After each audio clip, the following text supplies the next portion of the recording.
últimas reuniões a gente tem feito, antes da gente entrar diretamente lá no assunto dos cabeças de leão, a gente tem dado um intervalozinho aí para a gente poder conversar sobre novidades, aprendizados, experimentos, coisas que deram ou que não deram tão certo assim.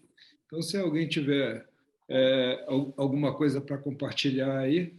Foi só trazer os peixes lá da feira, do evento, que eu não sei, deu uma loucura na minha caixa d'água. Eles reproduziram no dia seguinte que eu cheguei com os peixes. É impressionante. Teve uma desova aqui dos fanteios que eu tenho. Não aquele frio que estava, né? Mas então é aí. Deu reprodução. Esse ano foi impressionante, porque as desovas começaram no início de julho. Eu nunca vi isso. Eu tive desova no início de julho. E estava um frio daqueles caprichados, né? Essa semana, por exemplo, aqui, de madrugada, está dando 8 graus. Então, eu não sei mais o que pensar, porque é totalmente fora. É fora de qualquer, assim, de qualquer normalidade, entre aspas, que a gente conhece com relação a química, né? Eu estou com uma desova lá, eles demoraram 10 dias para eclodir. Aí, depois que eu vi, assim, deixei uma semana ainda na caixa. Não, isso aqui vai morrer tudo, né? Deixei sem comida, sem nada, só... Aí eu olhei, eles estavam lá sobrevivendo, enfim, comecei a selecionar. Estão lá no frio, crescendo aos pouquinhos, né? Gente, mas é impressionante. Assim. O crescimento fica bem deu, sei lá, 5 graus depois que os bichos boa. desovaram e eles estão... Até os quingues estão mudando, hein? Pois é. Mudando o ciclo de reprodução, mudando tudo. Pois é. A manga está dando manga na hora errada, a jabuticaba está florindo na hora errada, em hora diferente, não sei se é errada não, né? Em hora diferente. Só os IPs que estão certos, né, Mauro? Exatamente. Aqui está cheio de IP amarelo agora, que é uma coisa impressionante. E tudo florido, né? É impressionante. Eu falo que os IPs amarelos são meus bioindicadores, né? De reprodução. Eles começaram a florir, eu começo a levantar mais cedo. E é batata, né? Ou melhor, é desova, não é batata, é desova, né? Porque elas começam a acontecer. É impressionante essa sincronia que os peixes têm com a florada dos IPs amarelos. É impressionante isso. Eu fico de olho neles. Começou a florir... Aqui do lado tem uma cerejeira do Japão, aqui na rua, sabe? E ela é meio que sincronizada com o IP amarelo também, sabe? E ela estava florida agora, 15 dias ela começou. Só que o tempo de floração dela é curto, né? As flores não resistem muito, né? Mas elas começaram mais ou menos no mesmo período do IP amarelo. É bem interessante isso. É que nós fomos perdendo essa capacidade de perceber melhor o ambiente, né? À medida que o ser humano foi evoluindo e ficando independente do contexto ambiental, nós fomos, na realidade, perdendo essas percepções. Mas então a gente aproveita e percebe a dos outros, né?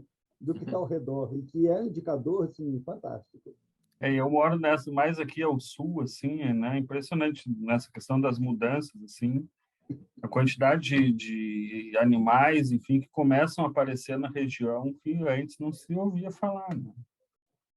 Mosquito da dengue no Rio Grande do Sul. Como é que tu explica isso? Rapaz, eu tive uma com essa história de mosquito da dengue, porque aqui na vizinhança, onde eu moro, teve caso confirmado, veio o pessoal soltar o veneno aqui, né?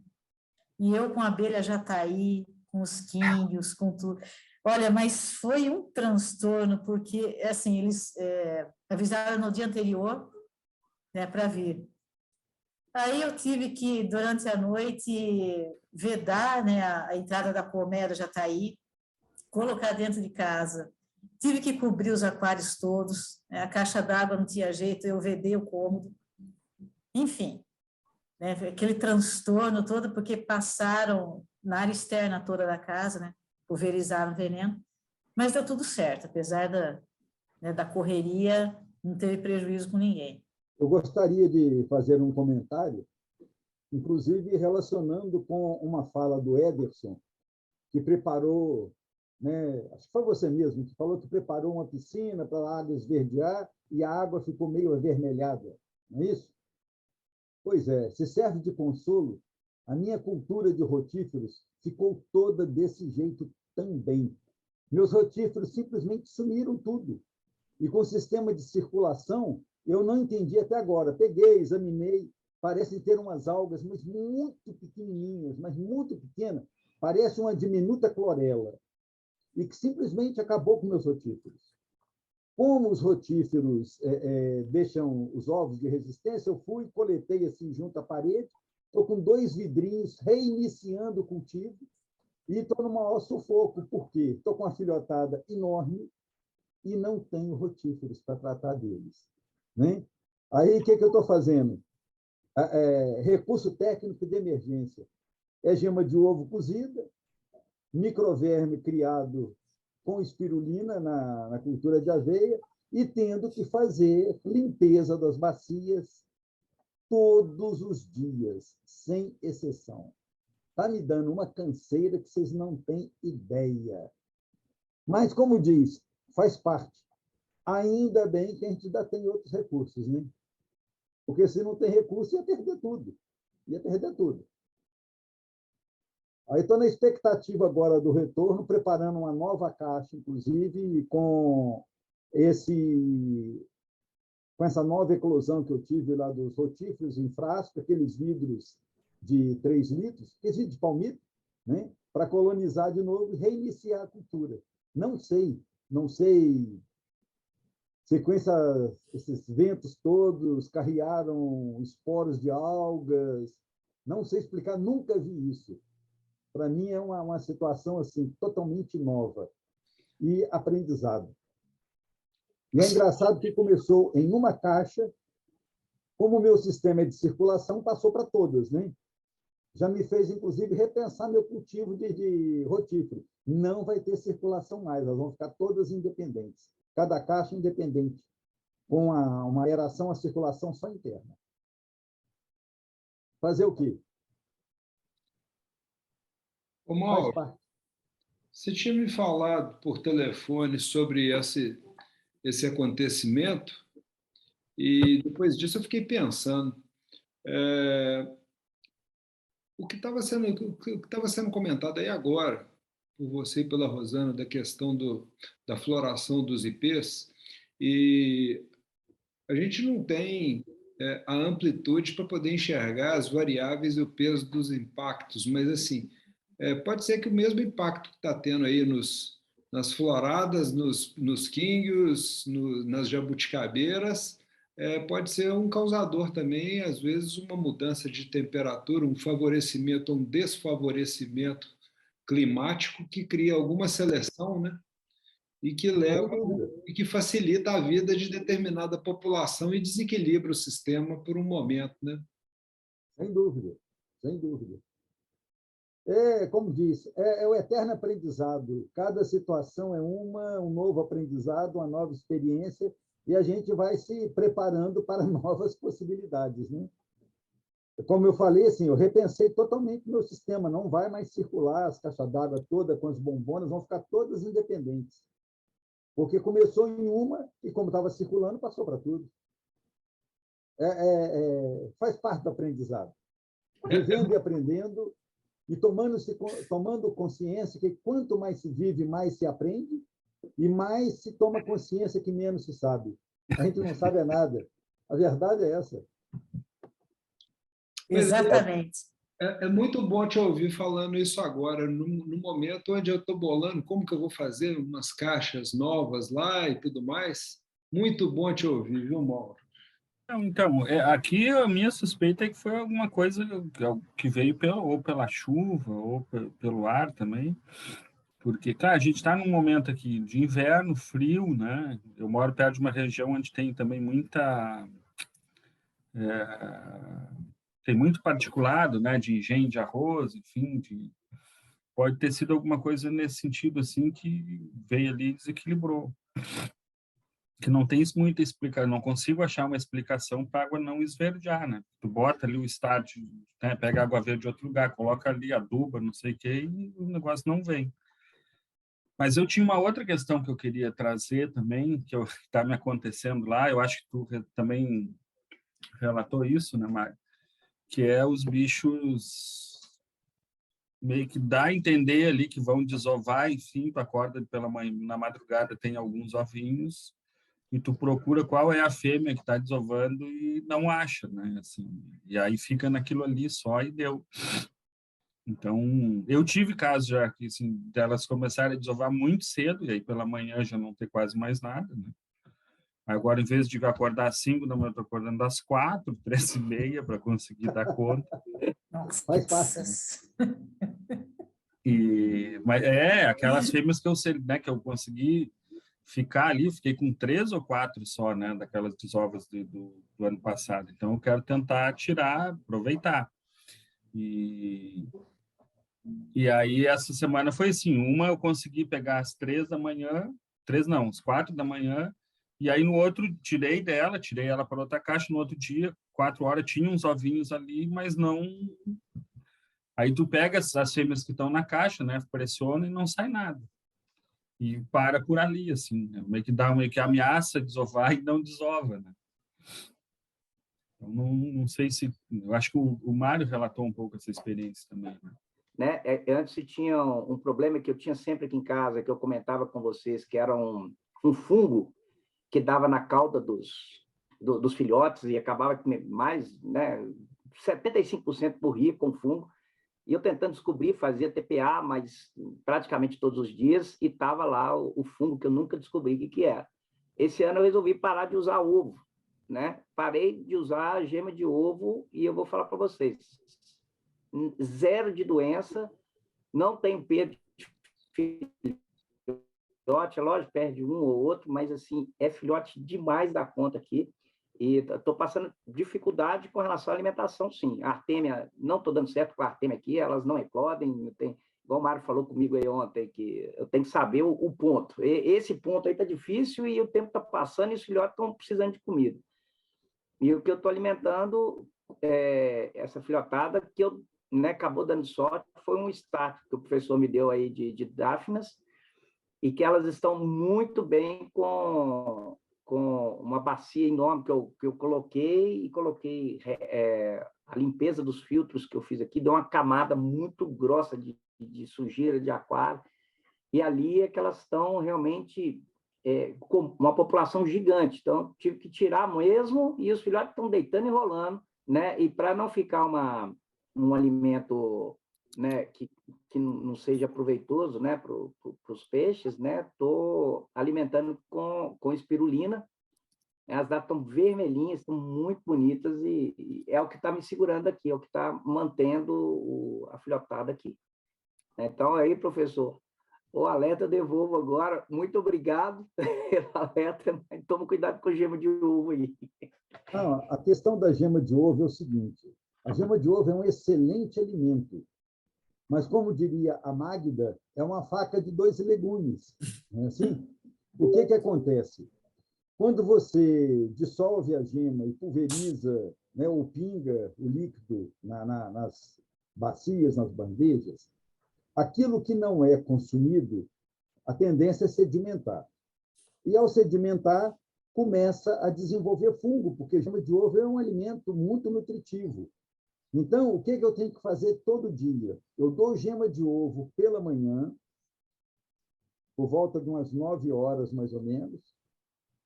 Passado um tempo, eu vou em cada bacia, eu levo a mão dentro da bacia, no fundo, e faço isso, para descolar aquele biofilme que vai formando. E movimento a água de maneira a concentrar no meio tudo aquilo que estava sedimentado. Dou mais um tempo, depois eu venho com a mangueirinha sifonando aquilo, por isso que eu falei que dá muito trabalho, né? Sifona aquilo tudo e mando Dáfnia. Por quê? As partículas menorzinhas que ficarem em suspensão, as Dáfnias filtram tudo. Elas fazem o papel de filtragem da água para mim. porque essas bacias todas são sem aeração, sem filtro, para poder não grudar filhotinho. Então, todas elas têm dáfnia direto e a dáfnia vai filtrando a água, mantendo a água limpinha, e depois do almoço eu entro com o microverme cultivado na aveia com espirulina, para poder ter o ômega, que esse é o problema da deficiência do microverme para os peixes, a ausência dos lipídios do grupo ômega. Aí eu mando o microverme com vontade, né? E vai ficar até o dia seguinte. Então, eu estou fazendo apenas 2 refeições. A vantagem do alimento vivo é que, como ele dura um tempo vivo na água, né, os bichos vão comendo de acordo com a situação. Só que o trabalho aumenta. Quando eu usava exclusivamente os rotíferos, né, eu fazia limpeza a cada 3, 5 dias, de acordo com o que fosse acumulando sedimento. Agora, com gema de ovo, sem saída, todo dia. E completar a água. Né? Paciência. Eu só queria... Tá ligado no assunto, tá? Ver se alguém teve essa situação também, assim, que eu coloquei, de os bichos começar de aparecer poucos ovos e a desova não se consolidar, assim, né? O que pode ser isso? Se por estar ainda num estágio inicial, né? Ou é algum desequilíbrio mesmo? Inclusive, foi uma das fêmeas que veio aí de você aí. A fêmea ela já desovou umas 4 ou 5 vezes aqui em casa. E em poucas quantidades. Ela desova um dia, pula 2, aí ela está lá, ela desovando de novo, aí pula 2 e sempre pouco. Né? Não sei. E teve uma fêmea aqui que, ano retrasado, né, em 2020, ela desovou 13 vezes. 13 vezes. Então, assim, assim, não foram quantidades razoáveis, que é uma fêmea grande, né? É uma fanteio, mas ela desovou 13 vezes, eu contei aqui. Eu suspeito, o Ederson, que o que está acontecendo, que com essa oscilação de temperatura, a maturação esteja sendo comprometida, então está parcelando a maturação, dando poucos ovos, né, com mais frequência, mas poucos ovos. Né? Outra coisa também que pode acontecer, porque durante o dia está esquentando muito e depois esfria muito de noite, e os peixes ele têm um período de maturação que chama horas grau. E aí o que pode estar acontecendo é de não alcançar ou alcançar parcialmente esta situação e, consequentemente, está comprometendo as desovas. Entendeu? É uma possibilidade. Então, começa a fazer a maturação, interrompe, aí só tem alguns poucos ovos, e tem mais uma situação, que se esquenta muito durante o dia para depois esfriar à noite, às vezes o momento da maturação pode estar acontecendo um pouco mais cedo. E aí, como a gente não está lá assistindo, eles estão desovando e comendo. Na hora que a gente acorda, vai ver, já foi. Já tive um caso desses aqui, inclusive com ceibuns. E eu perdi a desova de ceibuns. Deixa só eu mencionar esse ponto da temperatura muito interessante. Eu ia, antes do professor mencionar, eu ia colocar exatamente isso. Com relação às oscilações de temperatura muito grandes que a gente tem passado, isso com certeza interfere, né, na maturação dos ovos e também até no equilíbrio hormonal.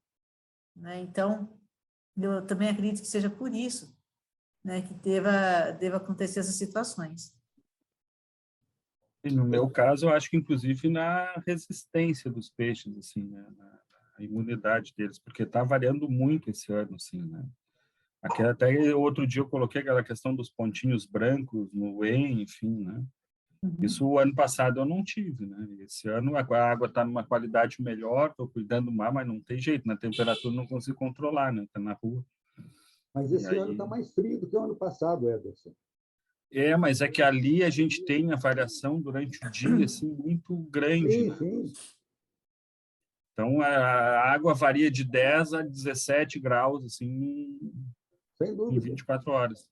Nossa, isso é para a terrível. fisiologia do peixe é terrível. É terrível, mano. Pois é, Ederson, essa questão aí da temperatura foi o que eu tinha te falado lá, né? O que estava acontecendo aqui, eu estava achando que estava relacionado justamente com a questão da estufa, que o Mauro já tinha me falado para observar isso lá de trás, né? Mário, observa aí, fica de olho para ver se depois isso não vai provocar uma redução da maturação de folículos e das ondas foliculares, né? E parece que é isso mesmo. Tanto é que a fêmea que veio aí da sua casa, que passou por um estresse de temperatura, a temperatura foi lá embaixo, a hora que chega aqui põe milhares de ovos. As fêmeas aqui, sei lá, que eu já tirei mais uma desova melhor aqui, deve ter sido uns 400 ovos, alguma coisa assim. Essa aí, uma desova por ano já dá conta, né? Pode... Encheu as caixas. Vai ser muito legal ter uma diversidade grande para poder fazer uma seleção por pigmentação, por cores. Dá para poder fazer uma outra peneira e não assim, esse aqui é o melhor, não. Dá para poder tirar vários bons, né? Considerando que você tem um percentual aí de seleção, vamos supor aí 5%, 10% dos melhores, né, dentro do pool, quanto maior a desova, maior a quantidade desse 5, 10%. Né? Então, você pode criar aí linhas novas, que é muito interessante isso. Essa é uma das grandes vantagens do King, ele te dá muita opção. Né? E isso é um ponto legal. Só que você fica naquela, espaço e tempo. E paciência.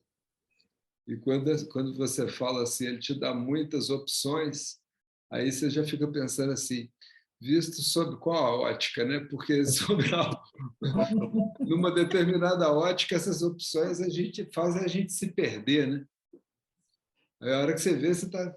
Mas o que eu estou fazendo? E aí você vê assim, putz, não chego em lugar nenhum com isso que eu fiz. Mas é isso aí, isso que é o aprendizado, né? Normal, normal. Na realidade, isso daí seria o nosso ponto de partida hoje da nossa discussão. O que acontece? Como nós estivemos conversando ontem, né, quando a gente usa o termo cabeça de leão, nós temos que contextualizar em que situação geográfica essa expressão cabeça de leão está sendo usada.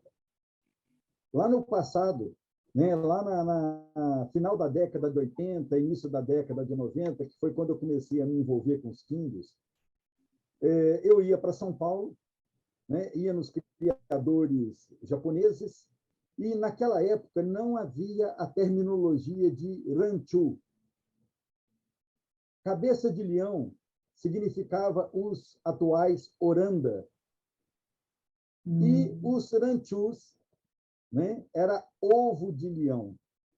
Se nós formos para o Atlas chinês, que acho que é uma referência até como país de origem, nós temos, quando eles colocam cabeça de leão, para eles, cabeça de leão significa o em desenvolvido, não importa que seja peixe com dorsal ou sem dorsal. Então, posteriormente, é que essa nomenclatura veio a ser mais direcionada, né? Com o processo que os japoneses fizeram de seleção dos ovos de leão que vieram da China, que foram da China para o Japão, e que, a partir deles, os japoneses selecionaram uma morfologia típica para o ranchu japonês, né? Passou-se a usar a nomenclatura ranchu, que nem a colônia, os japoneses da colônia lá em São Paulo, usava o termo ranchu, era ovo de leão.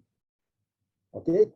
Bom, por que desse peixe aí, depois dessa minha fala? Isso daí é o peixe mais primitivo que surgiu lá no passado mais remoto, dos primeiros peixes sem a nadadeira dorsal. Observe que isso é um huaquim sem dorsal. que os japoneses chamam de maruko. Ok? Então, essa morfologia, um peixe longo, sem dorsal, cauda dupla, que foi o precursor de surgir depois a mutação de crescimento de Wen, de epitelioma. Como eu tenho esse peixe e alguns outros desses aí, que são peixes antigos, né, eu falei, não, vou colocar isso daí como uma situação introdutória para a gente. Porque a primeira coisa que nós temos que ter em mente, se nós pensarmos temporalmente no processo evolutivo das raças de King, né, lá no passado, os primeiros peixes sem dorsal era esse estilo que está aí. Hoje, se nós formos para a internet e colocar maruko, né, Kingyo maruko, maruko kingyo, né, que o adjetivo vem antes em japonês, é igual no inglês, nós vamos encontrar peixes bem mais compactos em termos de comprimento, com maior curvatura, inclusive, mas esses hoje são os marucos modernos. Igual nós temos os orandas longos e os orandas curtos na atualidade. Ok? Então, esse peixe era para ilustrar a morfologia daquilo que foi a origem lá atrás. Por que disso? Porque, se nós formos dentro da literatura chinesa, os cabeças de leão, né, eles são peixes longos, não são peixes curtinhos. Hoje, cabeça de leão mais curto é um cabeça de leão moderno, dentro da visão mais moderna, mas o tradicional, eles são peixes mais longos. Se nós formos para a internet e procurar imagens, inclusive, para você achar a cabeça de leão especificamente, que não tem nada a ver com o Ranchu, é o famoso Lionhead. Né? Você tem que colocar Lionhead Kingyo, aí você vai ter imagens, algumas de cabeça de leão. E que, por sinal, da mesma forma que o Ranchu, seja ele japonês, tailandês ou chinês, existe também a variabilidade de forma de Wen. O mais tradicional, no caso dos ranchus japoneses, é o estilo de cabeça chamado Tatsugashira, que é o formato de cabeça do dragão, da serpente, naquele sentido, uma cabeça, um Wen mais alongado. Mas você tem cabeça de leão, aí no caso dos ranchus, também de epitelioma mais curto, e inclusive um de carocinho bem elevado, que os japoneses chamam de tokin. E o mesmo ocorre porque os antecessores, os antepassados, vamos dizer assim, dos ranchus são os cabeças de leão, os lionhead, que têm esses padrões de cabeça. É interessante chamar a atenção disso, porque, como geneticamente falando, a tendência dos animais domesticados sempre terem alguns que tendem a voltar aos ancestrais. Você pega, por exemplo, às vezes uma linha de ranchu japonês e vai sair bicho que pode se aproximar, né, a um cabeça de leão, dependendo do grau de seleção que se encontra essa linhagem desse peixe. Então, você tem essas possibilidades, né? E com formatos variados, inclusive de cabeça, normal. Tem um termo que quem cria guppy sabe disso. Até esses dias estava interessante que eu vi no grupo, num dos grupos, lá agora de memória eu não lembro, alguém perguntando de determinado peixe, lá se aquilo era um peixe selvagem e tal. Você tem, às vezes, grupos selecionados, linhas que já têm anos de seleção, de vez em quando nasce um verdadeiro barrigudinho, ou seja, um selvagem. Né? Isso chama atavismo. É um retorno, uma confluência de genes que dá um ancestral. Né? Isso é muito comum em animais selecionados. Né? Lógico que essa frequência varia com o grau de seleção daquela linha. Então, não importa qual a linha, a raça que você esteja trabalhando, de vez em quando aparece alguns desse jeito, que é interessante, até mesmo com um novo processo de seleção, até mesmo de resgate de variedades que já foram perdidas. Inúmeras raças de animais domesticados, né, se perderam ao longo desse período por desinteresse de quem criava. Em função de priorizar algumas outras características, várias já desapareceram. E o processo de domesticação é longo, é lento. Então, quando você perde isso, é uma perda irreparável. O Tatsugashira é aquela cabeça mais alongada do Ranchu japonês, que é do dragão, da serpente, no sentido de serpente, do dragão asiático. Ele tem o en mais alongado, que é o padrão do Ranchu moderno hoje japonês. Tá, o en alongado. Ouvindo o professor, e em relação ao vídeo lá do Lei, assim, eu tive que assistir muito rapidamente, mas eu acho que tem uma dúvida, assim, né, que eu queria trazer até para tentar entender melhor, assim. Porque, bom, a gente tem, assim como tem lá os cabeça de búfalo, né, que está relacionado a um formato de Wen, o cabeça de leão é um formato de Wen barra cabeça, assim, né, que se aplica além da raça cabeça de leão. Uhum. A gente poderia fazer essa síntese, né, porque aí tem que ver se...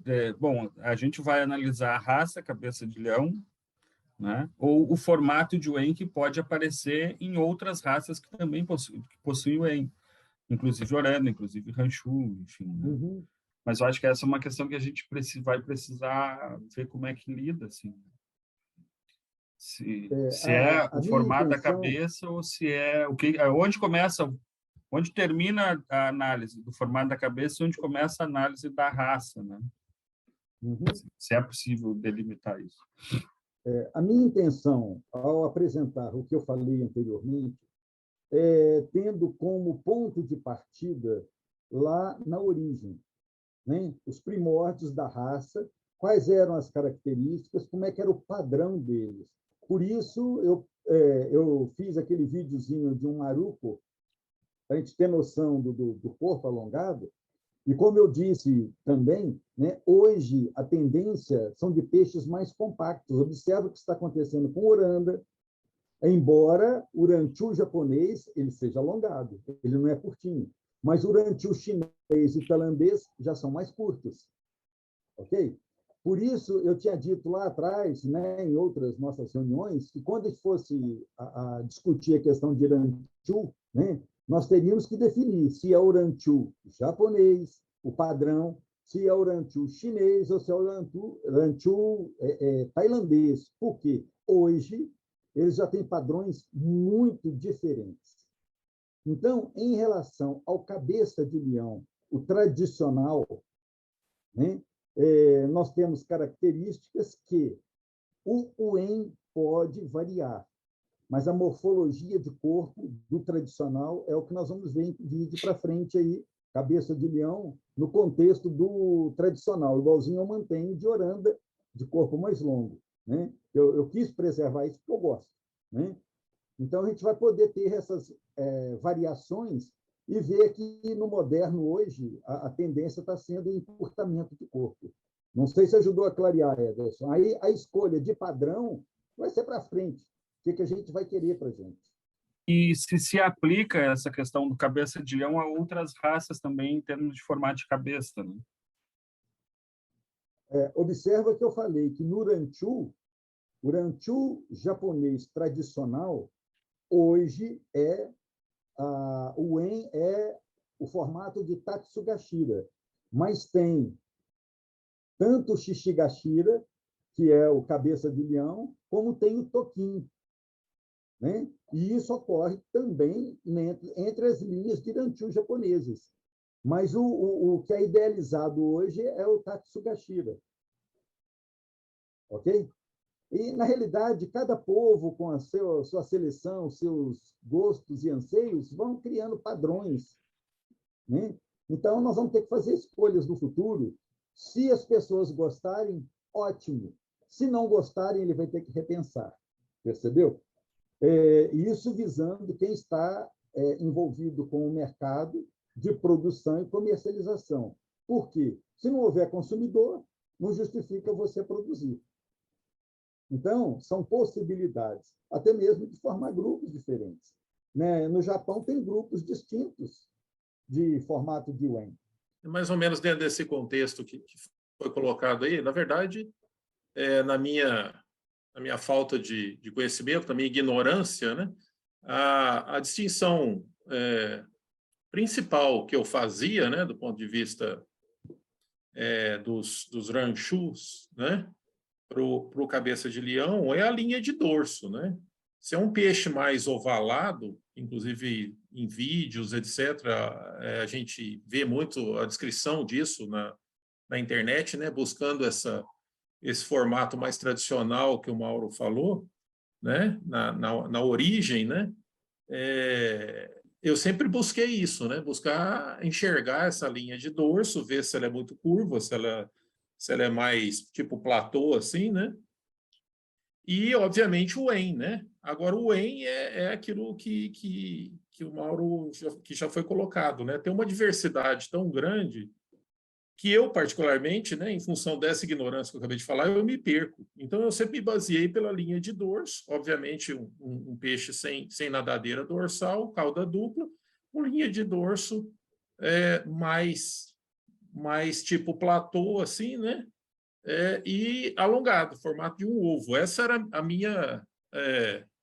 minha lógica, né?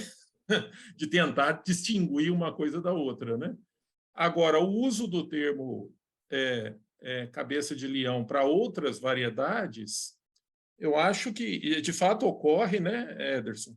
Mas, assim, eu acho que dificulta mais, né? Porque já é um problema, né? E se a gente embolar terminologicamente isso, vira um caos completo, né? Porque aí o termo ele passa a ser tão genérico, né? Que acaba perdendo até o sentido de uso, na verdade, né? Porque dificulta, né? E eu acho que o que a gente quer para o público mais leigo, né? Aqui no Brasil, que eu digo, né? É estabelecer algumas lógicas que ele compreenda de fato, né? Numa análise minimamente baseada em alguns critérios, distinguir uma coisa da outra, né? Que eu acho que é importante isso para, inclusive, ter uma inserção maior dos Kingios no mercado, vamos dizer assim, né? Porque isso é fundamental, né? Se não tiver mercado para Kingio, vai ficar só um grupo de criador criando entre si Kingios, né? E a ideia não é essa, é que isso se expanda, né? De uma certa forma, né? Então, eu acho que tem que ter esses aspectos terminológicos, eu acho que tem que ficar esclarecido, porque senão gera tanta confusão e dificulta demais para o mercado, né? Para o lojista, para o aquarista, enfim. Né? É uma opinião aqui, é isso. Mas você prefere Tatsugashira ou Shishigashira? Pois é, eu acho que por motivos óbvios, o Tatsugashira me chama mais atenção.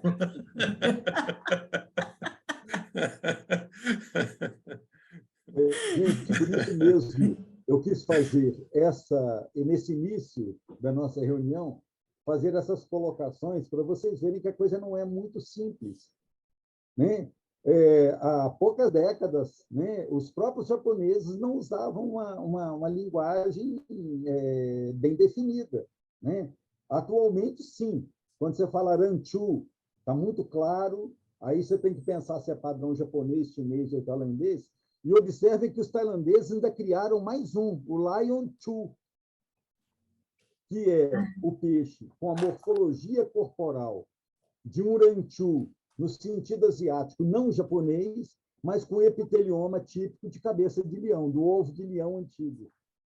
É mais uma, vamos dizer assim, mais uma linha ou uma possível raça que poderá vir a ser adotada. Então, nós vamos ter que, realmente, nesse contexto todo que nós estamos discutindo, criar, né, critérios e definir isso muito claro, em que direção nós vamos caminhar. Eu estou apresentando tudo isso para mostrar que a coisa não é muito simples e que, principalmente, as pessoas, de acordo com o olhar, classificam num sentido ou no outro. Por exemplo, em diversos grupos que tem aí na internet, Você vê pessoas apresentando peixe, dando uma terminologia para ele que não bate, que não é o padrão daquela raça, né? Não vou entrar em detalhes de qual grupo, porque não interessa. Mas você vê, por exemplo, se nós voltarmos a uns 20, 30 anos para trás, quando se falava de Ryukin chinês, se você pegar os livros mais antigos, o Ryukin chinês era um fanteio de cauda longa. E o Ryukin japonês tinha que ter o ramp. Então, já tinha uma diferença entre Ryukin chinês e Ryukin japonês, porque a seleção do ramp, isso foi trabalhado no Japão, que depois voltou para a China.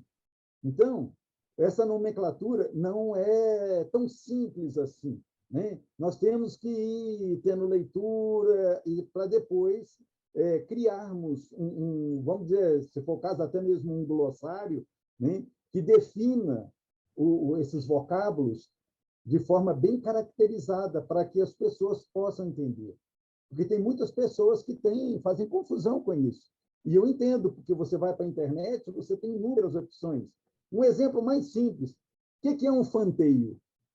Você vai na internet, coloca King, o fanteio, você vai ter uma diversidade de possibilidades, porque as pessoas denominam e pronto, né? Sem uma fundamentação, às vezes, com mais suporte. Essa é uma das grandes dificuldades. Eu entendo perfeitamente, Hermínia, a sua fala, né? E o Ederson também. Nós vamos ter que definir isso, né, no nosso contexto, o que seria isso ou aquilo. Pronto. Como nós estamos mais no início como diz o Mário, fazer um bate-bola aí, né, para a gente poder entender esse processo, e considerando que a gente tem como referência, né, a literatura chinesa e japonesa como ponto de partida, né, que, na realidade, a origem está lá, vamos dizer assim, né? Eu acho que a gente tem que se reportar a essas informações para a gente também não ficar totalmente perdido. Não, e conversando com a turma lá na exposição em São Paulo semana passada, eu estava conversando uma hora com o Regis e com o Paulucci, e eles estavam me perguntando o seguinte: dessas exposições que você já viu por aí, você acha que os peixes brasileiros a gente conseguiria competir? E eu falei com eles, sem sombra de dúvida, porque você tem bons peixes, bem criados, isso aí também é peixe que compete em qualquer lugar. Agora, daí é a importância dos padrões raciais, né? Você só consegue ir para uma competição e extrapolar alguma coisa do que a gente produzir no Brasil para ter alguma visibilidade se tiver dentro dos padrões, porque senão... porque o peixe está bonito. Está bonito é outro critério. Se está dentro ou não do padrão é outra questão, né? Porque bonito, a gente vai achar tudo bonito porque a gente gosta de peixe, né? Essa é a questão. Eu queria só acrescentar, aquela hora que o Hermínio estava falando ali, acho que faltou a gente citar na questão, ele falou do back, da curvatura do corpo, do Wen e o ângulo da cauda, né? Para completar o trio aí de visualização do cabeça de leão. Uhum. Vejam que legal o peixe. O mesmo peixe filmado de lado, filmado de cima, a diferença de tonalidade que deu no vermelho. O tanto que é difícil avaliar por imagem, né? Essa é a dificuldade. É o mesmo peixe, praticamente no mesmo horário, que mudou foi o ângulo da luz. Ô, Mário, esse seria o peixe número 1. Esse é o nosso peixe número 1. Obrigado, Rosana. Eu estou aqui meio distraído com tanta coisa e estou olhando para o peixe aqui também, né? A idade dele? Olha. Olha. As notas estão aí. Todo mundo ali no 3-4, 3-4, 3-4, 5, nadadeiras. Cor 4-5.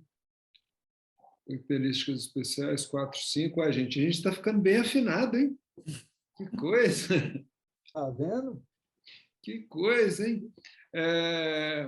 O comentário que eu faria aqui, ó, que eu não sei se foi a mesma razão dos demais, mas é porque eu vi ali nas nadadeiras a nota da Rosana 5, eu reduzi a nota por causa dessa aqui na fendidura ali da cauda, tem um lado que ele fica meio altinho, assim, ó,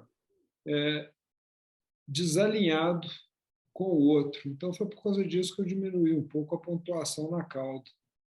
Eu fiquei na Na dúvida. realidade, o que tem esse peixe aí nessa questão? Ele não tem exatamente uma boa fendidura, ele tem duas raiazinhas levantadas. É aquela questão que a gente está avaliando no vídeo, né? Então, ao vivo, você vê detalhes que a gente não vê no vídeo. Ele tem um defeito, né? Como a linha de dorso dele também tem umas pequenas irregularidades, mas que para cabeça de leão é mais ou menos por aí. Não pode ser melhor, óbvio, né? E é por aí mesmo. Por isso a minha nota, inclusive, na questão do corpo aí, acho que é a menor de todos. E a questão também da linha de dorso ali é um top view também, né? E aqui a gente é que está fazendo uma avaliação mais criteriosa, né? Para aprender. Mas ter uma linha de dorso mais contínua, sem essas ondulações. Agora, a coloração dele é o que você está vendo na bacia, tá? É esse vermelho que está ali. Porque aí na imagem frontal ele ficou alaranjado, amarelado, né? A questão da luminosidade. E como eu não manjo dessas técnicas aí, o meu como é meio de improviso. Exatamente por causa da linha de dorso que o professor comentou, ela está um pouco ondulada, né? Ela não está tipo retinho, né? Ela tem umas ondulações na parte branca ali, no final da vermelha, no início da parte branca, ele tem uma ondulação. Na verdade, aqui em relação ao... É que esse vídeo de vista lateral, o foco ficou meio ruim, mas assim, eu fiquei com dúvida em relação ao formato do EN, que seria, digamos, a característica especial, né? Que me parece que ele tem algumas... É dúvida mesmo, tá? Assim, por isso que estou trazendo aqui. Que ele tem algumas irregularidades, assim, tem né, algumas regiões do EN parece que é mais desenvolvido, e aí ele tem umas partes que tem umas depressões, assim, né? Isso não teria que ele ser mais, digamos, arredondado, ter aquele formato de amora? Homogênea? Eu fiquei na dúvida em relação a essa cobertura, digamos assim, do EN, né? Seria uma característica especial, por isso que eu fiquei meio na coluna, pelo meio ali, assim, que eu não soube avaliar. Você olhando na vista dorsal, você vê que ele tem um bom desenvolvimento no opérculo, né? Mas deveria ser mais, até pela idade do peixe. Essa cabeça, como diz, tinha que estar maior. Você está com razão, sua leitura está perfeita. É um leão com a juba meio murcha, né? Isso. Está faltando mais crescimento aí. Agora, eu ia fazer um comentário em cima da questão da linha de dorso. O que perde ponto mesmo não são essas pequenas ondulações, é quando tem espícula, é quando tem pontinho assim para cima. Sim. Aí é muito pior. Aí é altamente evitável, né? Sim. Então, assim, uma ondulação não é problema, não. O problema é quando tem os biquinhos, parece um espinho, né? Isso. Resquícios de dorsal. Tá, não seria um problema, mas é o fato da gente demeritar o peixe ou isso não é uma característica para ser demeritada? Ela não é uma característica desclassificatória. Obviamente, se tiver um peixe que tem uma linha de dorso perfeita e um que tem uma linha de dorso ondulada, o da linha de dorso perfeita vai levar vantagem. É por isso que a questão é uma questão de comparação. Agora, só assim para complementar o comentário com relação ao whey, né? Professor, eu queria que o senhor confirmasse. A característica principal, né, do whey do Lionhead, que é a cabeça de leão, seria que ele desenvolve o whey de forma assim, regionais bem definidas, não é isso?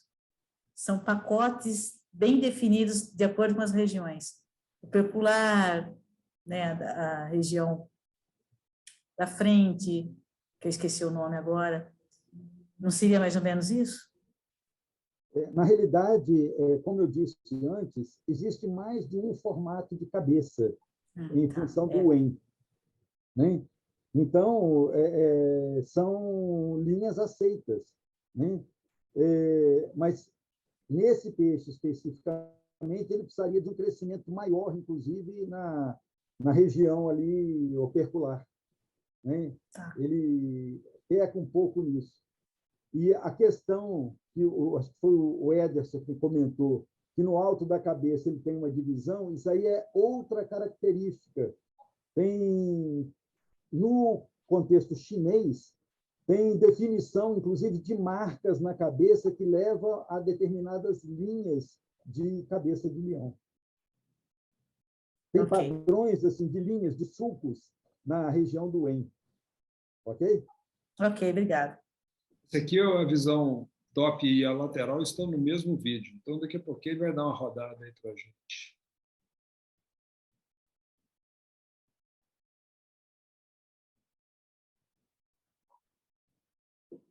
Esse é o nosso peixe número 02.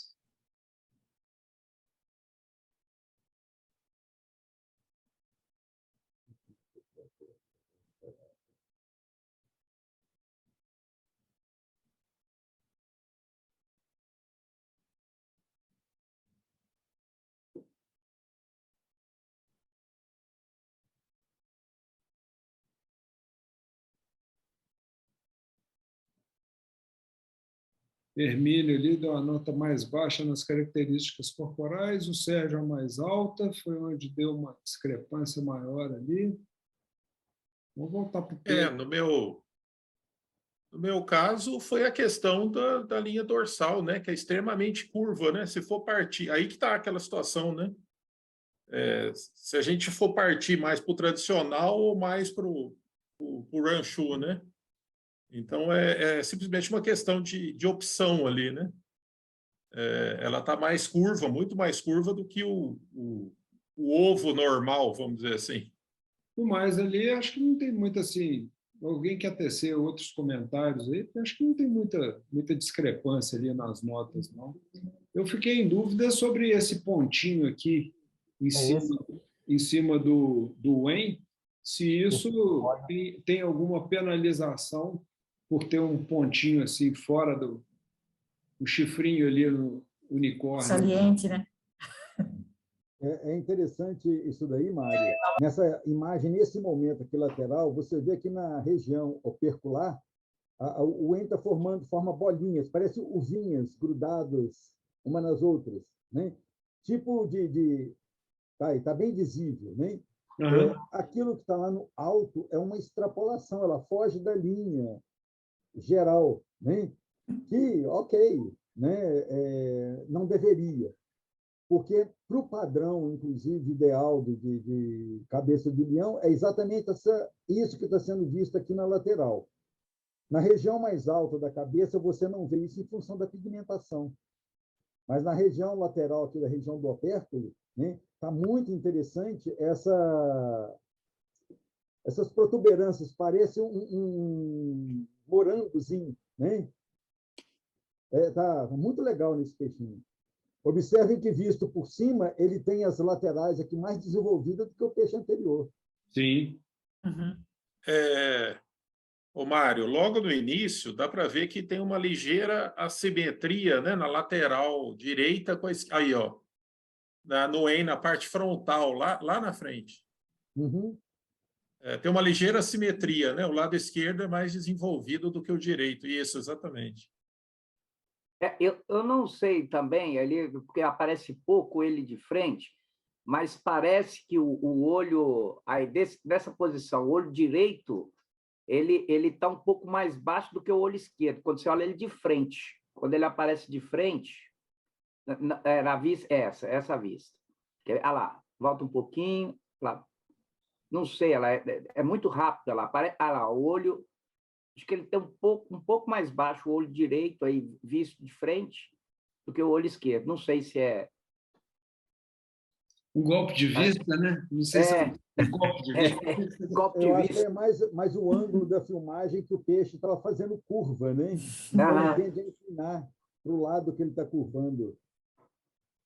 É por isso que é complicado, né? Avaliar por imagem. E a própria cobertura. É o preço que se paga. E a própria cobertura do Wen em cima dos olhos pode dar essa impressão também de assimetria e de diferença. Né? Uhum. É um peixe espetacular, né? Não tem, acho que ninguém tem dúvida, assim, que é um peixe que enche os olhos, né? Agora, claro, a gente tem aqui o compromisso de olhar, observar ele, assim, né? E aí tem, por exemplo, essa questão da assimetria na cabeça ali, né? Que o Hermínio levantou, uma coisa que se a gente for olhar com critério chama atenção, né? E também essa assimetria na caudal, né? Que a ponta da caudal dele, ela meio que vai para um lado, assim. Era exatamente isso que eu queria fechar, era exatamente esse comentário do Ederson. Só para a gente, né, é isso que a gente está procurando, um alinhamento da avaliação, o que a gente pode, entre aspas, né, achar de defeito nesse peixe aqui. Então, seria essa questão da caudal, realmente dela está pendendo um pouco aqui, né, para um lado, a questão do desenvolvimento lá na frente do Wen, né? na frente que o Hermínio levantou, realmente ele tem uma diferença, e a curvatura do corpo, ali do dorso, para esse peixe aqui seria um demérito, então? Seria esses 3 pontos chaves? Não, tem o quarto, que é não ser nosso.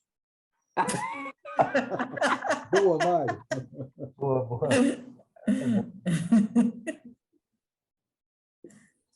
E a protuberância lá no alto do Wen não seria demérito?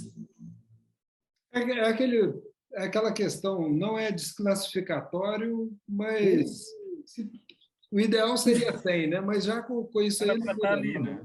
Tem vários aspectos. Já estou pensando nisso, já tem uns dias, você mesmo comentou, né? Algumas reuniões atrás aí. Tem aspectos que são muito prejudiciais a gente avaliar por vídeo, né? Agora, por outro lado, talvez parte das faltas, né, que a gente está vendo, eu francamente não sei se seriam observadas com esse nível de detalhe no julgamento rápido de 10 segundos ali na frente do peixe, lá no aquário pequenininho, lá na exposição, sabe? Ou na bacia, né? Então, é uma situação assim... eu estou precisando ver peixe ao vivo agora. Né? Porque no vídeo a gente tem esse detalhamento extremo, né? Você vai e volta, você busca uma posição que o peixe estava, e que lá no aquário, muitas vezes, ele vai passar numa posição, eventualmente, uma única vez, enquanto você está na frente dele, né? Aqui não, você vai e volta várias vezes, né? Então, acaba que a gente tem um rigor muito maior, né? A não ser que a gente tenha vídeo nas exposições. O Mário, diz para ele, quando novembro vier, você vai poder matar essa Pois vontade. Nada. Antes de novembro, na hora que você abrir essa porteira aí na entrada da sua casa aí, para visitar, nós estamos lá aí dentro. Olha, dia 27 agora de agosto, nós vamos fazer um dia de mercado de pulgas lá, ó. Podemos fazer um treino. Pô, é bom demais. Mas isso essa questão aí das possibilidades que o vídeo dão para a gente. Eu já faço isso há muito tempo com os grupos, e na hora que você filma um time de peixes, você vê, sem sombra de dúvida, que você vê detalhes que passam despercebidos na hora que você está só na avaliação visual com os peixes em movimento.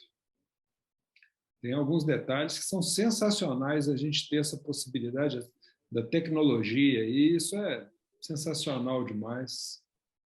Essa questão do EM aí, eu acho que talvez não fosse visualizável com o peixe em movimento ali, né? Chacoalhando ali. Eu acho que dificilmente a gente teria essa noção, né, do EM talvez um pouquinho menor ali, né, na lateral direita comparado com a esquerda. Né? Vamos complicar, vamos botar areia nessa farofa aí, ó. Tá vendo? O que tá bom pode melhorar. Não é o contrário, não. Tem alguém escondendo esses bichos aí, ó. Esse é o nosso peixe 3.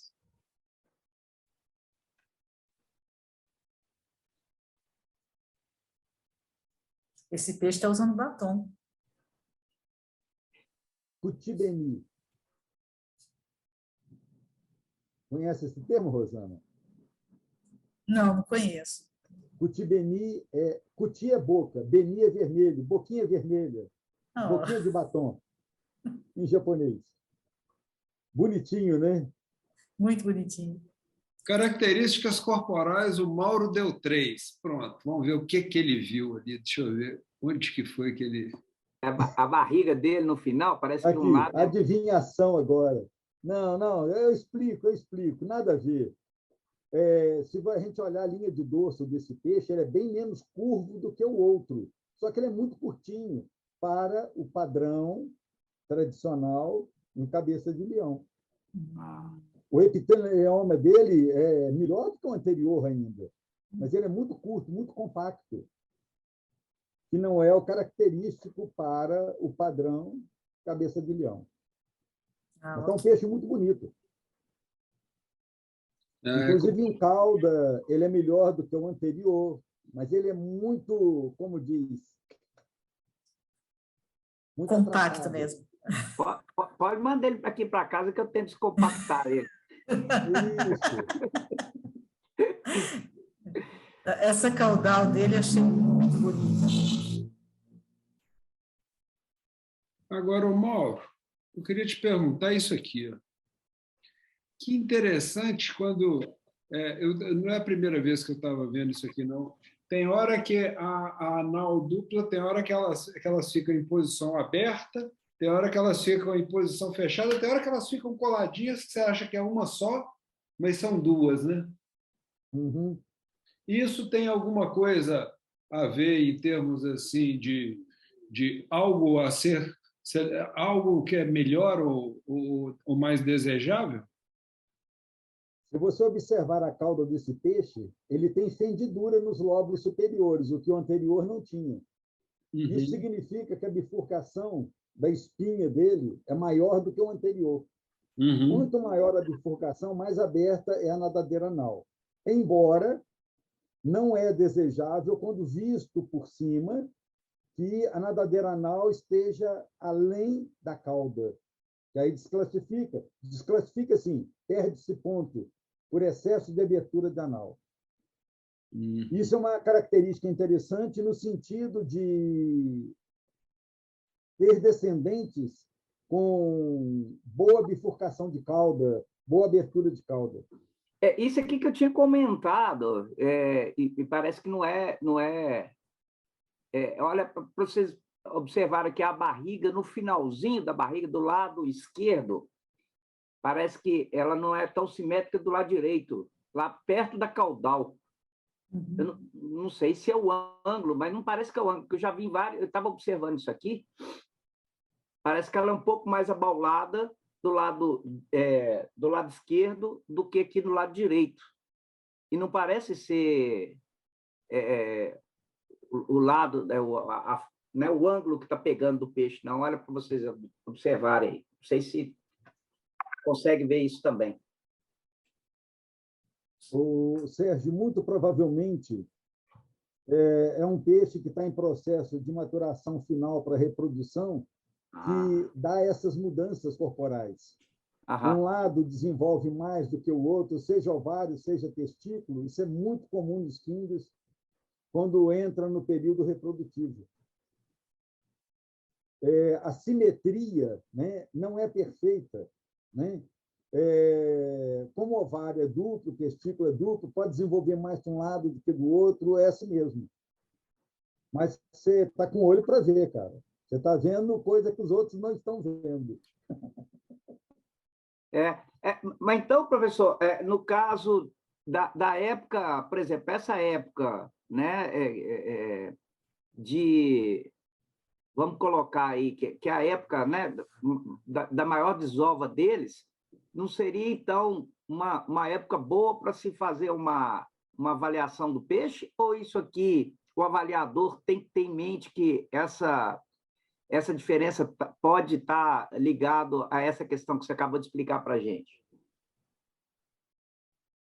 Bom, eu não sei dizer exatamente qual é a época que o pessoal faz esses shows e avaliação no Japão, se corresponde a período de início de reprodução, não sei te dizer, né? Mas, assim, como é que eu vou dizer?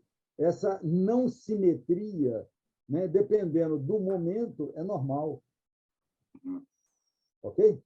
Tá, beleza. Aproveitando o questionamento aí, eu conversei um pouco com o Fuji sobre isso. A maioria dos shows no Japão são em setembro e outubro. Alguma coisa chegando até novembro. Essa é a estação justamente para poder pegar a safra que nasceu na primavera, né? Em março, abril. Ou seja, mais para o final do período de crescimento dos peixes, não no período reprodutivo. Então, não tem estresse de levar... Não, e foi o que ele comentou, e ele comentou sobre isso, porque é o período também onde as pessoas não podem se ausentar. É a hora que você precisa estar nos cuidados, que você precisa estar acompanhando as desovas e tudo mais. Se fizer exposição nessa época, atrapalha a rotina. Diferentemente do que nós estamos fazendo aqui, que a gente não sabe a época de filmagem, né? Questão da coloração de novo aí, né, Mário? Lateral e por cima, você vê a cor diferente.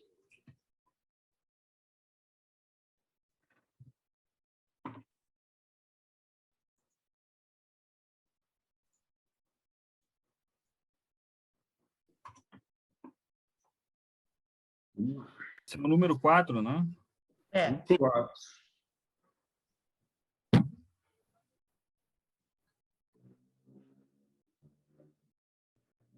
Características corporais.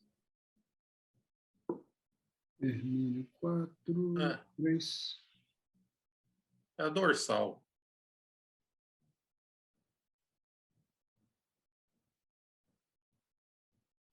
A falta da... O dorso dele tá... Ele vem num dado... num plano e, de repente, ele tem uma... Olha lá, ó, né? Uhum. Ele vem num dado plano e faz como se fosse um ramp ali, né? Uma coisa estranha, sei lá. Num dado momento, no meio do corpo, mais ou menos. A linha de dorso não é aquela linha contínua, acompanhando o desenho que vinha, né? Isso é difícil. Eu me incomodo profundamente com isso. Problema de cachorreiro, porra, de olhar a linha de dorso de cachorro lá, que tem que ser contínua. Tá vendo? Pois é. É interessante, Hermínio, como isso marca a gente, cara. Agora, Mauro, você deu 3 nas nadadeiras. Qual que foi o detalhe? É a garupa carpeada, Hermínio. Bemequim cálico, que tinha uma ligeira soldadura acima, esse peixe também tem uma intensidade um pouco menor, mas a mesma situação daquele bemequim cálico.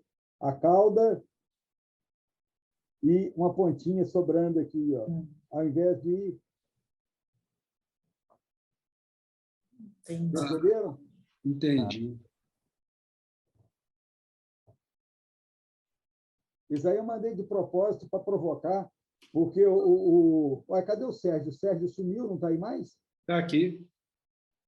Porque o Sérgio ficou muito aborrecido quando eu falei aquilo a respeito do peixe, que era lindo, maravilhoso, e realmente era, mas que apresentava isso. Estou mostrando para ele que eu também tenho o mesmo problema aqui. Para ele não ficar aborrecido comigo. Não, Achar professor. que eu desmereci o peixe dele, o meu também tem, Sérgio. Isso aí, cara, não tem saída. Dá tempo da gente olhar mais um peixe. Ah, não, mas aqui, ó, tem uma condição e comportamento aqui, ó, tem um 3 do Ederson aqui. Ó. Quer fazer algum comentário, Ederson? O peixe ficou parado na bacia, né? Exatamente. Só isso. Como ele não teve tempo de adaptação, porque o jacu aqui não fez isso no tempo devido, na bacia não fez nada. Concordo plenamente, Ederson. Ficou paradão. Eu filmei primeiro na caixinha de acrílico. Na hora que eu soltei na bacia, o bicho ficou. Acho que assustou com aquele branco todo. Ele estava num tanque de fundo escuro, né? O branco ali o impressionou. Aí ele ficou paradão, paradão, paradão. Agora eu razão. tive que pegar um negócio aqui e não consegui prestar atenção, mas eu não entendi o que desabou nesse peixe, porque para mim é um dos melhores em termos de padrão. Teve uma nota mais baixa do Hermínio por causa dessa depressão aqui na linha de dorso. E aqui na caudal, porque o Mauro, da maneira que ele falou ali, ele resgatou da conversa da última reunião. Em cima, na caudal, um lobo e outro, na costura ali em cima, dá uma... A soldadura é uma soldadura sobrando uma beirada, um recorte ali em cima. A sobreposição, né? A sobreposição. Uhum. É isso Mas aí. esse está mais... Em termos de padrão para o Lionhead, esse aí tá, de todos, eu acho que é o que está mais dentro do padrão de formato do corpo, né, professor? Seria isso? É o melhorzinho. Vamos dizer assim, ou melhor, o menos pior.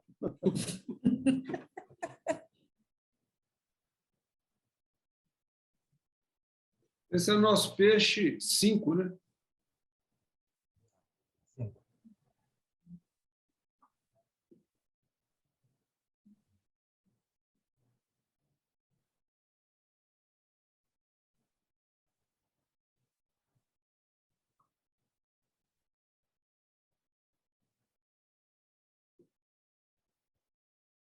Pam, pam, pam. Eu coloquei essa nota 3 aqui, ó. Eu não sei se deu para ver no vídeo, não, mas é porque ele tem a boca torta. Nossa, eu não vi. Eu não consegui ver. Aqui agora, aí na curva, aí dá para ver um pouquinho. Mas isso daí, Mário, porque é o cachimbo. Ah, tá.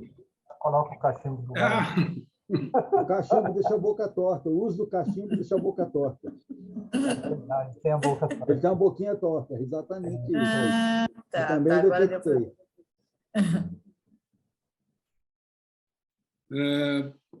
Bom, então, você foi nas características especiais. O Mauro penalizou ali, foi nas nadadeiras. Top view ou side view?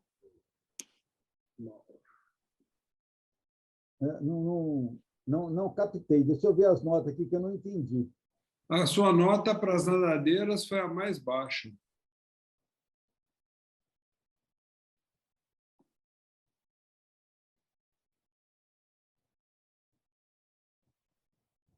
Na realidade, para mim, está entre 3 e 4. Né? Na hora que ele movimenta, você vendo por cima, dá uma pequena diferença de um lado e outro. Mas o que eu acho que é mais que penaliza mais ele é a cor. A linha de dorso dele está muito legal, comparado com os anteriores, né? Que está tranquilo, não apresenta aquelas deficiências que os outros apresentam. A minha questão maior é a coloração, que falta coloração, nem mais coloração. Pois é. Aí, outra coisa, essa questão da coloração que a gente tinha conversado, né, anteriormente, né, o fato dele ter despigmentado, né, não era um fator a ser demeritado. Lógico que tem aí a avaliação da cor, né? E aí, acho que aí fica um pouco subjetivo, né? A gente achar que a cor é mais bonita que a outra, mas o fato dele ser branco merecia um 3, essa que é a questão. Então, quer dizer que um peixe branco ele já sai perdendo de cara por causa que ele despigmentou. Na realidade, você tem duas situações, Sérgio. O peixe pode ser branco porque ele despigmentou, porque ele é branco, porque não tem outras colorações. Aí é a ausência de pigmentação. Se você olhar esse peixe, você vê que no olho dele, inclusive aqui do lado esquerdo, tem um pouquinho de laranja e na cauda também, né? Como a gente tem que avaliar o momento, que é esse que está aí, né? Falta mais pigmentação nele para valorizá-lo, nesse sentido. Pode ser que no momento anterior ele tivesse mais pigmentação e fosse mais valorizado, né? Ok? Tá, né, só para a gente alinhar mesmo, só para saber. Não, porque o branco, ele é interessante do peixe ser totalmente branco, no caso do tanchou, ele ser literalmente leitoso, mas o chapeuzinho vermelho, correto? Porque o peixe totalmente branco significa ausência de outras colorações. É nesse sentido. Aí, dependendo daquilo que você quer fazer, né, você está deixando de ter características genéticas que contribuam para os cruzamentos. Agora, pergunta que ninguém fez, né? Esse peixe, ele também é o quê? Ele é um oiá, também ele é um peixe mais... Alguém sabe a idade? Ele deve ser pelo menos um nissai, mas pode ser que ele seja um oiá, né, Mauro? Provavelmente. Eu estou perguntando porque o en dele deve crescer mais um pouco. A tendência desses peixes, o en vai crescendo, né, com a idade. Eu achei interessantíssimo de todos que a gente viu aqui, o único en que a gente viu aqui onde não comprometeu em nada os olhos do peixe.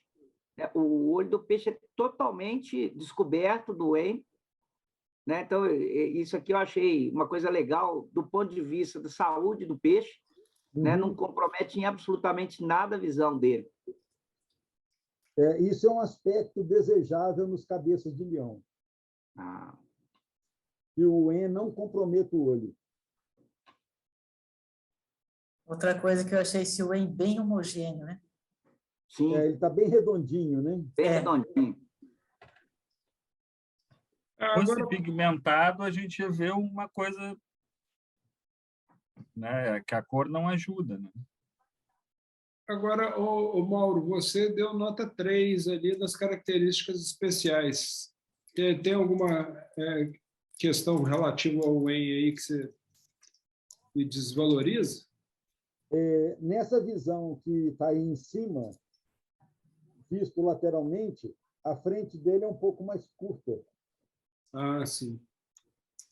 Ok? Isso é antigo, né? Parece frente de Fenemê, né? Isso! Você foi buscar no passado, hein, cara? Mas você sabe o significado de Fenemê? Não. Ué. Pela sigla, é Fábrica Nacional de Motores. Isso. Isso. Mas na minha época de criança, a gente falava feio, nojento e mole.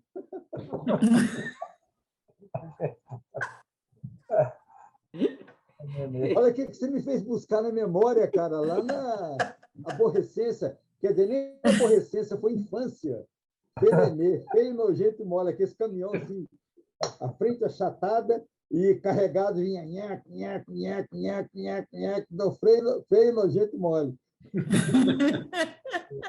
Mais um que Como vai... é que busca a memória assim, cara? Olha que troço doido. Mais um que vai compor os vídeos do mar aí, A coletânea. da coletânea. Não, nós vamos ter que chamar de pérolas. Pérolas.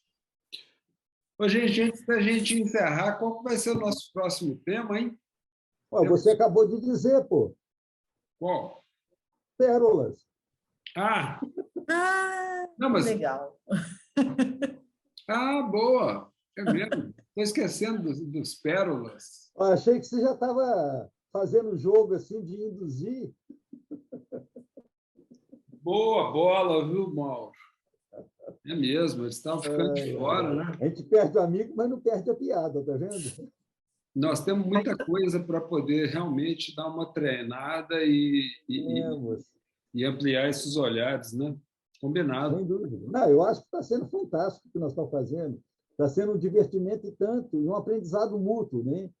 É aquilo que nós já falamos. Quando você vai ver no vídeo, a coisa muda de figura. Que no dia a dia, você olhando o bicho, você não detecta detalhes que você às vezes vê no vídeo. Né? Está sendo aprendizado para todo mundo. Sim.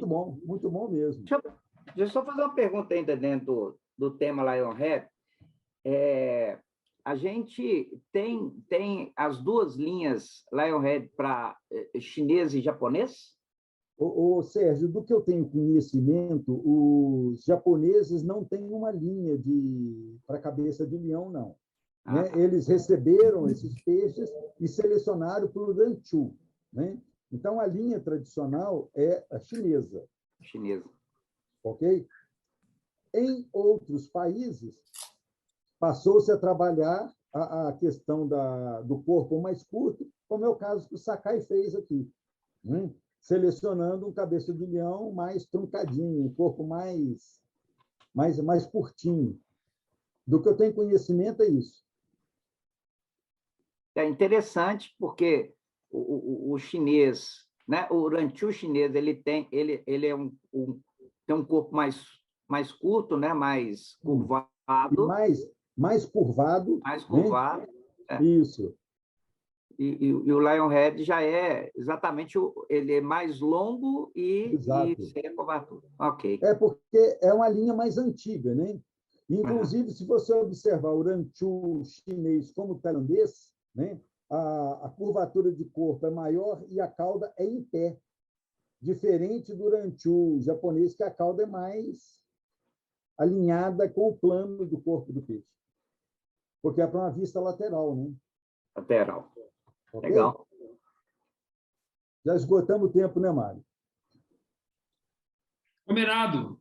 Excelente, pessoal. Falou. Ótima semana para todo mundo. Boa semana, pessoal. Um abraço. Boa. Valeu. Tchau, gente.